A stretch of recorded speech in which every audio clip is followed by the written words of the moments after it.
Hay varios aspectos que hay que considerar en un momento dado para iniciar un huerto, ¿no?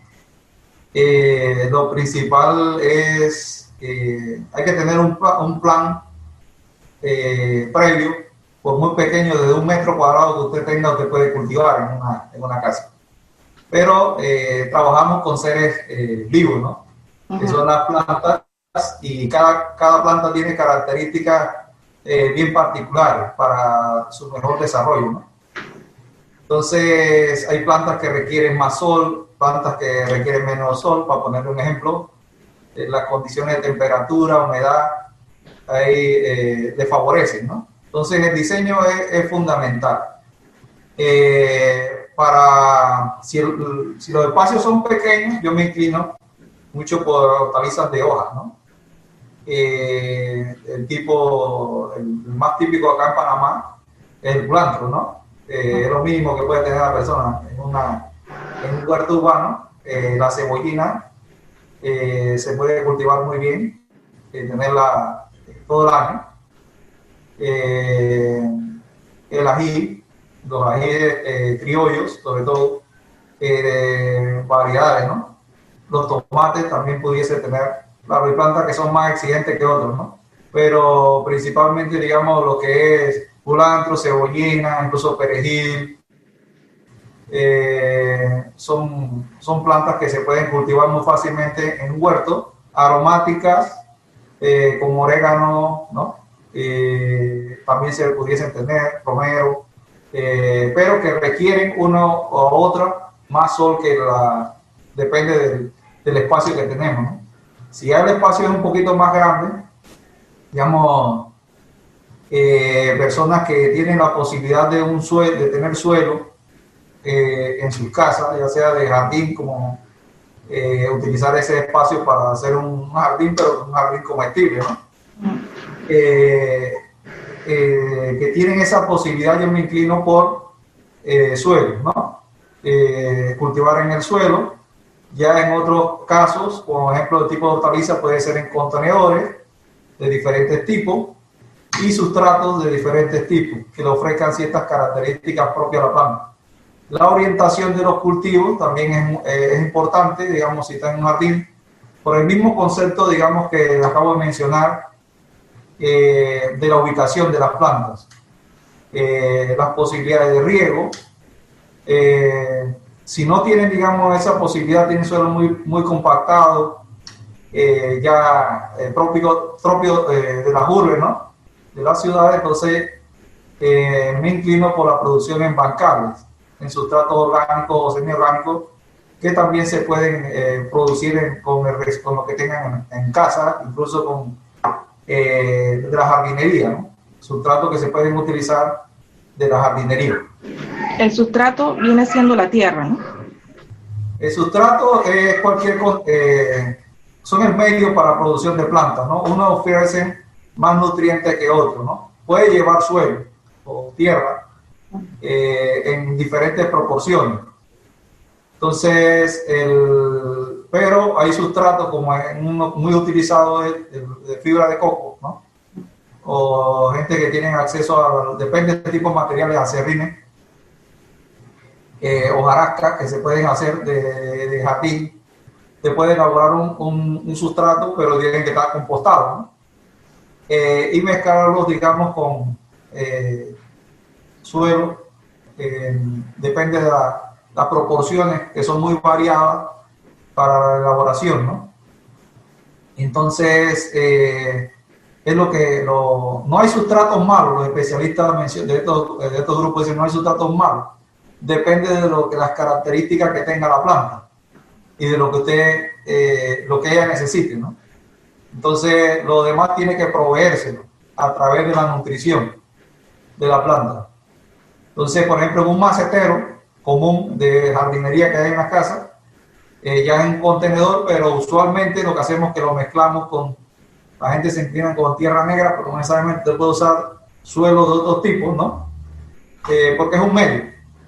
Entonces, claro, la gente asocia tierra negra, volcán, ¿no? De suelo de origen volcánico, muy fértil, ¿no? Pero usualmente utilizamos parte de lo que es suelos de diferentes tipos, incluso de rellenos, ¿no? Que los vamos mejorando, mejorando las propiedades más que todo físico-químicas de lo que es el drenaje y otros con otros tipos de enmiendas, por decir así, tipo fibra de coco, agregamos hojarasca ya bien, o material compostado, gente que tiene acceso a lombricompost, ¿no? En diferentes proporciones para hacer ese suelo mucho más óptimo para el cultivo. Entonces, y lo vamos mejorando, es lo que ocurre cuando sembramos una plantita en una casa, igual. Pero claro, las plantas de cultivo, muchas son de crecimiento más anuales, crecimiento más, unos tienen crecimiento mucho más cortos, ¿no? Hay que estar renovando las plantas. Hay que tener un sistema de producción continuo para mantener esa producción todo el año. Desde la semillero, desde la conservación de la semilla, la producción de plántulas, ¿no? El manejo de esas plántulas, las cosechas, incluso el manejo post cosecha, que es todo ese tipo de conservas que puede hacer uno en la casa para conservar alimentos todo el año, ¿no? Por ejemplo, yo conservo vegetales que son deshidratados y uno lo puede utilizar, porque siempre hay un excedente en esto. Ahora que menciona las semillas, ¿qué es recomendable? ¿Comprar los sobres de semillas o utilizar las semillas que sacamos del mismo fruto o comprar los plantones ya hechos? Mira, uno tiene que tratar de utilizar variedades que estén adaptadas. En el mundo de los huertos tenemos esa inquietud de probar variedades que son de otros climas, digamos, de otros ambientes, de clima más fresco, y por ejemplo, sembrar zanahoria. Yo vivo acá en Azuero, en un lugar bien caliente, ¿no? De la provincia entonces, a veces se adaptan, pero el nivel de producción no es igual. Entonces, y el nivel de tolerancia a enfermedades y plagas no es igual. ¿Qué variedades que estén adaptadas? El beneficio cuando uno trabaja con variedades es que usted puede conservar la semilla, porque gran parte de esas semillas que se venden son híbridos, ¿no? Y los rendimientos no son iguales, pero principalmente que no sean adaptados, ¿no? Entonces, si hay la disponibilidad de sembrar semillas que están adaptadas, incluso hay mucho intercambio entre huerteros, ver el origen de esa semilla, porque hay gente que conserva muy bien, te puede llevar un patógeno de una semilla. Entonces, la fase de producción en un huerto, digamos, el componente de semilla es fundamental. Usted después puede multiplicarlo, digamos, sea semilla botánica, que es, por ejemplo, la que se vende, o sea semilla gámica, que es por tallitos, usted lo puede multiplicar, ¿no? Usted puede, como por ejemplo lo que ocurre en una planta de la espinaca, por ejemplo, usted corta y ella va a crecer, ¿no? Ella va a crecer, y cierto tiempo usted la multiplica de la misma rama, usted multiplica y siempre va a tener espinaca en su casa, ¿no? Entonces, pero no quiere decir que otras semillas puedan producir, ¿no? Acá, yo le apuesto a los sistemas más resilientes, es decir, que usted no dependa tanto de estar comprando tanto, ¿no? Y que usted pueda producir sus propias semillas. Por ejemplo, usted siembra culantro, el culantro va a producir su propia semilla. Usted la que es muy pequeña, casi que no se logra distinguir de la seca, y usted tiene su semilla de culantro. La conserva en un lugar fresco, seca, y luego la puede utilizar. Aunque el culantro, si usted le da buen manejo, se mantiene mucho tiempo, corta las hojas y él vuelve, va a tener sus culantros, ¿no? Igual la cebollina, también una planta que usted la corta, le da las hojas y ella va a generar nuevas hojas, ¿no? Entonces, Y hay variedades, por ejemplo, de la institución donde laboro, el IDIAP, contamos con variedades que están adaptadas para esta zona, caso de tomate, ajíes. Y también hay los tomates criollos que llaman, muy buenos para refrito, para tipo cóctel, ¿no? Aunque hay huerteros y que hemos multiplicado y producido tomate cherry en lugares más bajos, ¿no? Entonces, y conservar la semilla, pero siempre sabiendo del origen de la semilla, ¿no? Quién me la proporcionó, de dónde viene la semilla, pero yo lo particular me inclino para que la persona pueda multiplicar semillas y conservar su semilla, no depender de estar comprando semillas, porque eso va a generar la dependencia de hacer sus plántulas o compartir sus plántulas, pero que vengan de otras personas que desarrollen huertos que tengan ciertos controles, ¿no? Lleven ciertos registros, que los hay en Panamá, ¿no? Cuando tenemos ya nuestros cultivos ya sembrados, ¿se deben regar todos los días? ¿Es recomendable regarlas en horas de la mañana o ya en la tarde cuando ha bajado el sol? Depende de la característica de la misma planta y el sustrato que usted produjo. Digamos, la capacidad de retención de humedad que tenga, ya sea en el contenedor donde las tiene. Nosotros podemos, por un mal manejo, podemos provocar problemas de patógenos, hacer la planta mucho más que sufra estrés. Es decir, cuando la planta sufre estrés, es más susceptible de cualquier tipo de estrés, uno de estos por humedad, que ocurre también en campo abierto.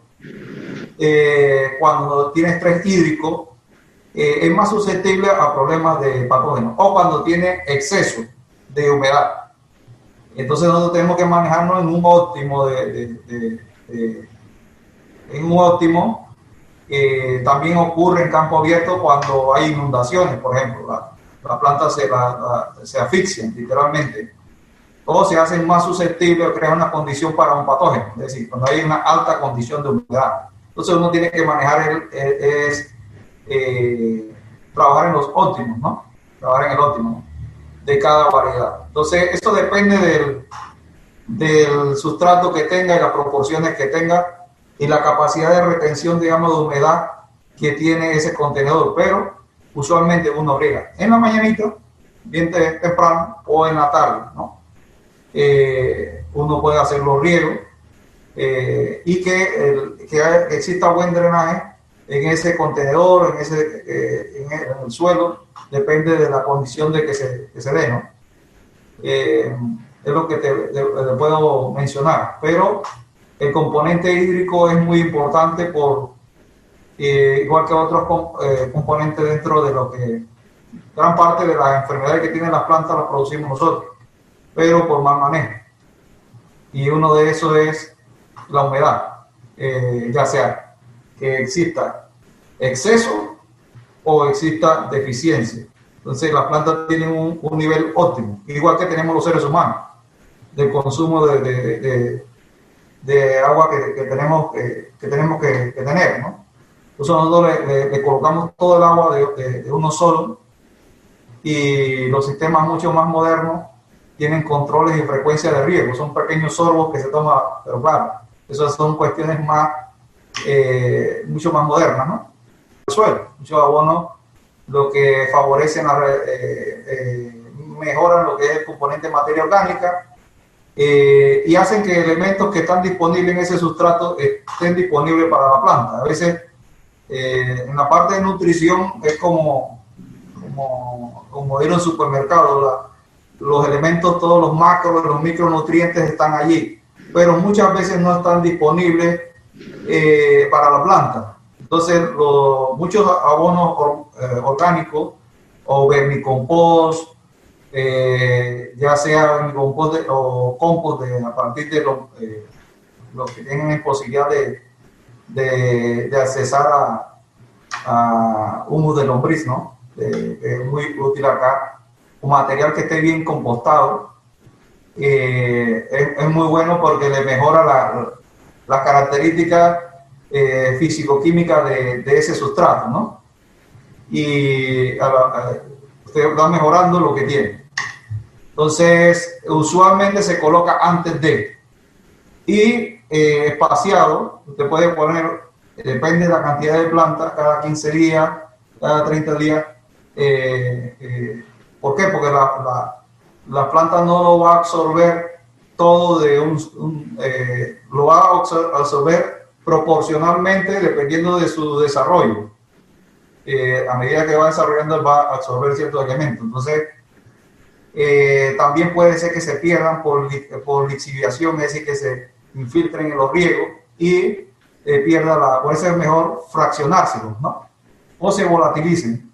Entonces es mejor al inicio, recién trasplantado, usted puede proporcionarle elementos a la planta en la parte de nutrición y periódicamente, ya sea cada 15 días, cada 30 días, depende del cultivo.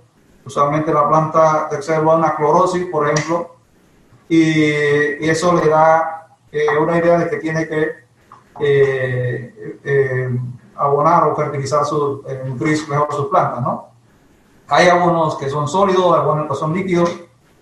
Es la forma correcta de cómo hacerlo, ¿no? Pero en el mercado hay muy variado. También usted puede hacer su propio compost en su casa con el material que tiene para decirlo así, residuos de alimentos, ¿no? Que usted coloca y puede compostar. Usualmente, y material de jardín. Usted puede también compostar ese material. Usualmente demora más de 2 o 3 meses en compostarse, pero usted puede ir produciendo, ¿no? Depende de la actividad que tengan los microorganismos aquí. También se hace con, por ejemplo, que tiene cáscaras de huevo, porque ofrecen calcio a la planta, ¿no? Ese tipo de materiales que sean ricos en calcio, ¿no? Que se utilizan, digamos, en la alimentación diaria, ¿no? Lo nutrido del compost va a ser, depende de la base, ¿no? De la base que usted lo elabora, pero también pudiese hacerlo. Claro, en una residencia habría que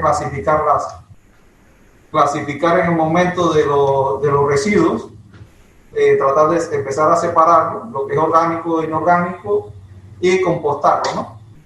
Para que después lo pueda incorporar en su residencia, ¿no? ¿Cuáles serían los principales problemas que uno enfrenta cuando uno tiene un huerto en sus casas? En un huerto en su casa, en un inicio sería, para mí, es fundamental la ubicación, digamos, de las plantas, ¿no? Tener una buena planificación.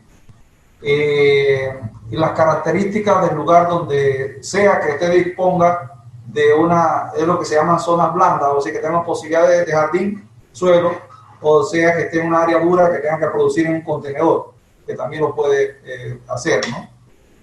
El determinar qué tipo de especie o qué cultivo es la que usted tiene le va a determinar en qué zona dentro de ya sea un balcón en la residencia usted tiene que colocar esa planta.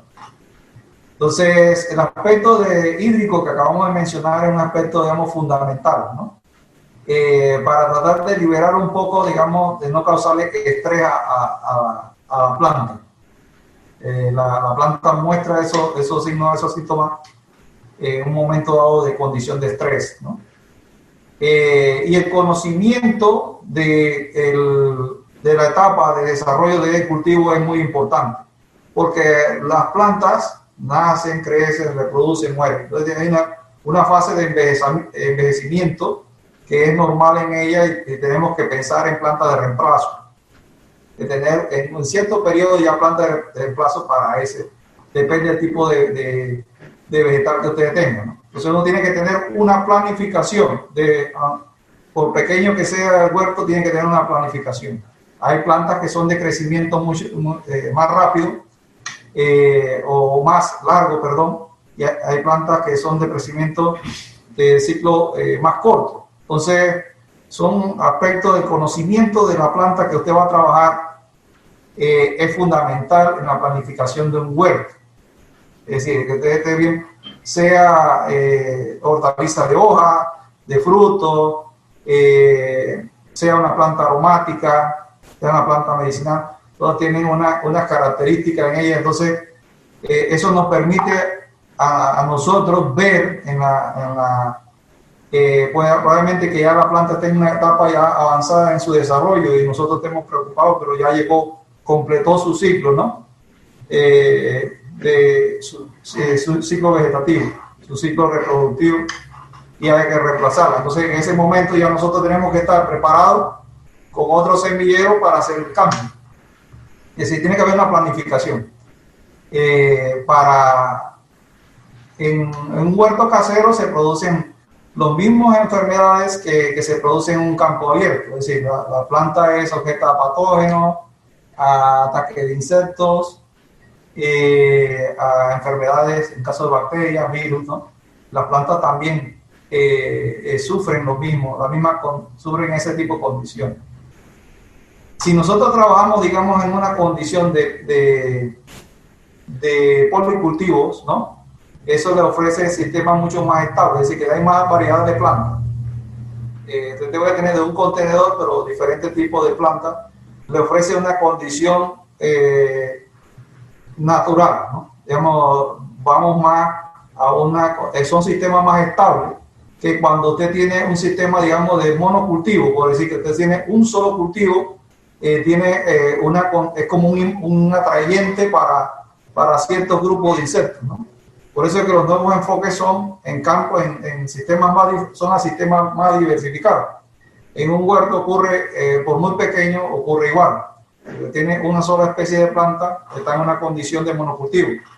Entonces usted tiene que tener un plan de rotación en esas plantas, digamos, sean bandejas, bueno, aquí sembré este tipo de planta, bueno, me voy a trasplantar, voy a poner otro para romperle los ciclos, los patógenos que están ahí. Entonces, son conocimientos que existen, digamos, en los sistemas agrícolas, ¿no? Actuales que nos llevan hacia sistemas mucho más estables, ¿no? Más estables. ¿Y qué recomienda para combatir las plagas y cuáles son las principales que podemos ver en nuestros huertos? En nuestros huertos principalmente hay muchos insectos que son la gama de insectos vectores, ¿no? Como moscas blancas, a veces hay áfidos, cochinillas, ¿no? Ahí no existen los huertos. También mariposas, lepidópteros, ¿no? Puede haber algún tipo de gusano. No necesariamente lo vas a tener, claro. El principal es el control mecánico. Dentro del manejo de un huerto hay personas que me llaman, mira, Nobel, tengo un problema con un gusano, mira, y o verdad que es uno, si es uno, mátalo del gusano, ¿no? O elimínalo, tíralo a otro lado.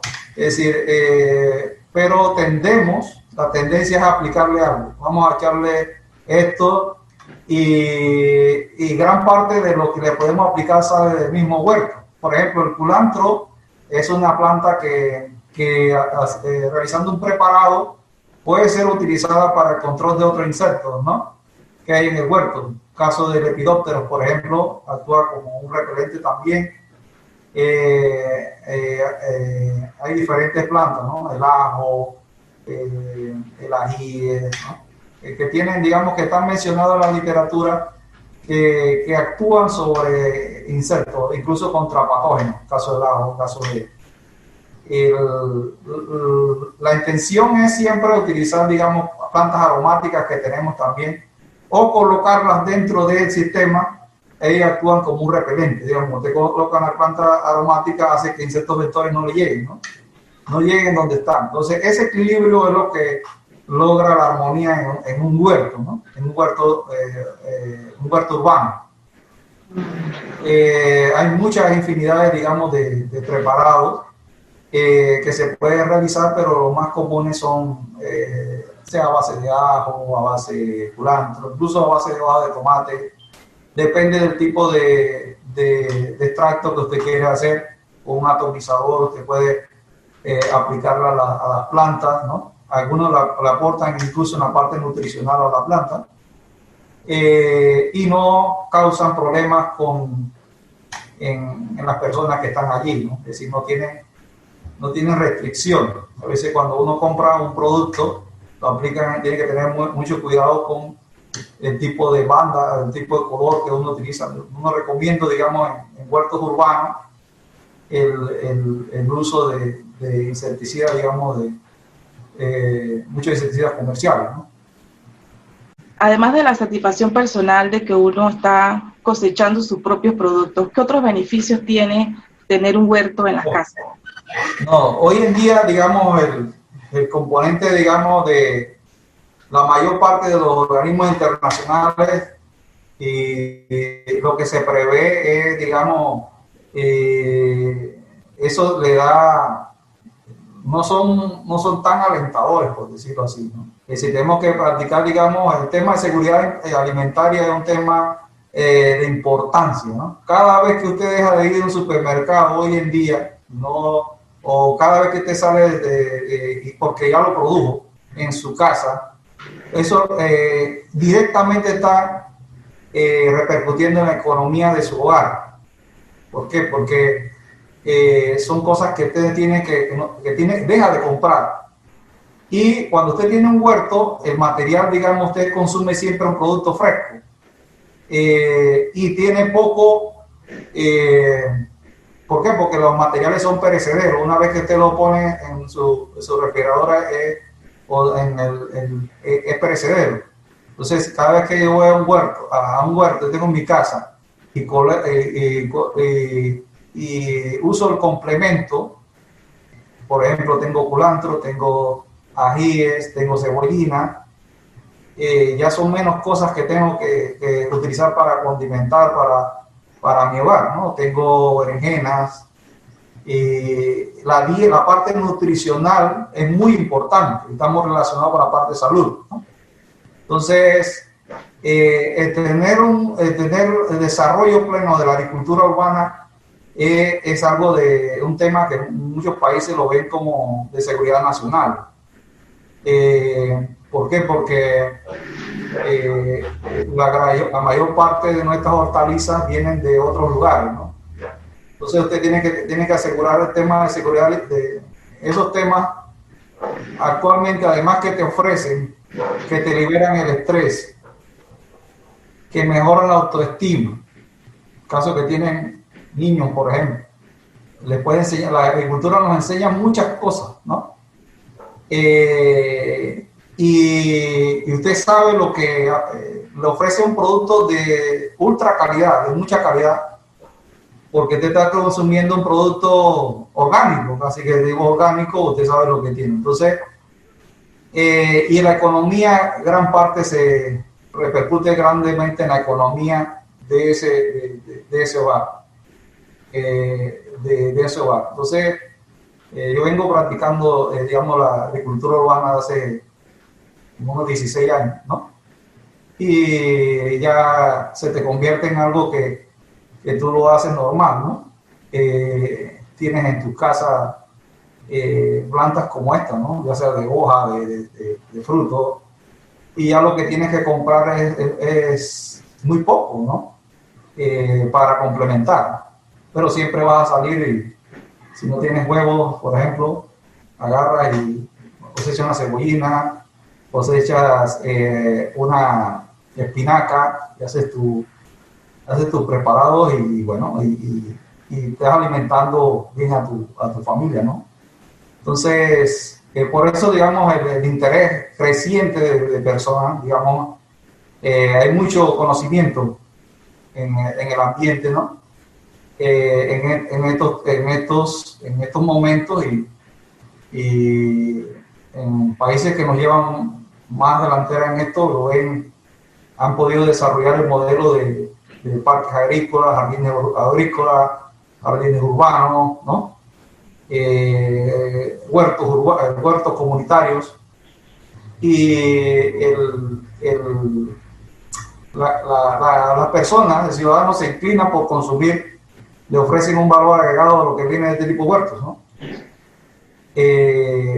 Porque por la pasión que le mete la persona en cultivarla, ¿no?